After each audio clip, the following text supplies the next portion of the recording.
Happy Monday, everyone. I'm here with Ory from Neighborly Home Lending. You're one of the loan officers? That's correct. Awesome. So welcome back to Monday's Market, episode 2. If you don't remember from last week, on this video, we've been getting together to kind of just talk about the market and what's happened in the last week. And so last week we saw 124 new homes come onto the market. So think new signs in the yard, right? 124 new listings. We had 96 go under contract. So 96 buyers wrote an offer that either got accepted or eventually negotiated and put that house under contract, and 81 closings. So 81 homes coming off the market because they sold. How does that compare to 2021? In 2021, in the first week of August, we had 154 new homes come onto the market. We had 157 go under contract and 135 sold. So we can see that the numbers are a little lower this year than they were last year. Remember, last year was an anomaly. Last year should have never happened, right?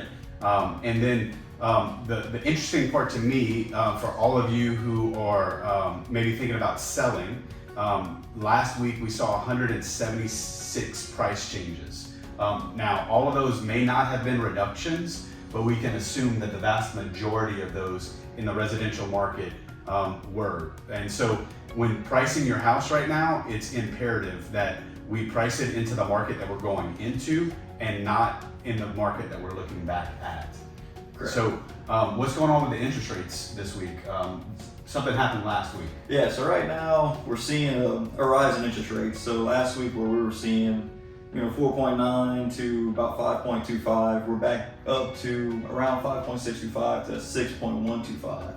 Results of that being the job report that came out on Friday kind of erased all those gains we were seeing before this. Okay. So with that, the bond market, which purchases all these loans, kind of affects what the rates are, have started to pull back based on the negative GDP and The jobs report. the jobs report, correct.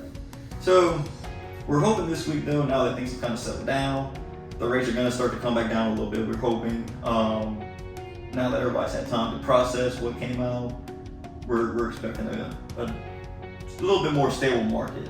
So, I mean, our interest rates, yes, they jumped Friday. I think they opened a little lower today than they were Friday. Yes, we did see some improvement today. Yeah, so it's still a great time to be a buyer, right?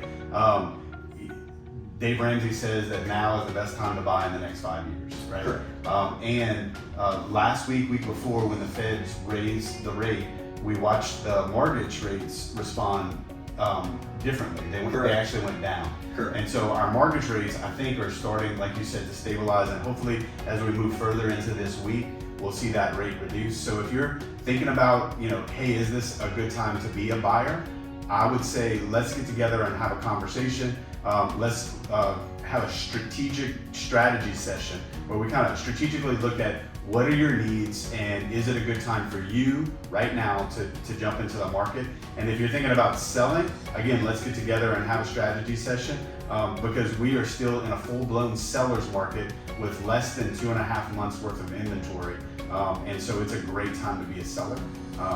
Let us know if you have any questions. We would love to answer them. Ory, thanks for joining me today. Absolutely. Thanks for having me on. You have a great rest of your Monday.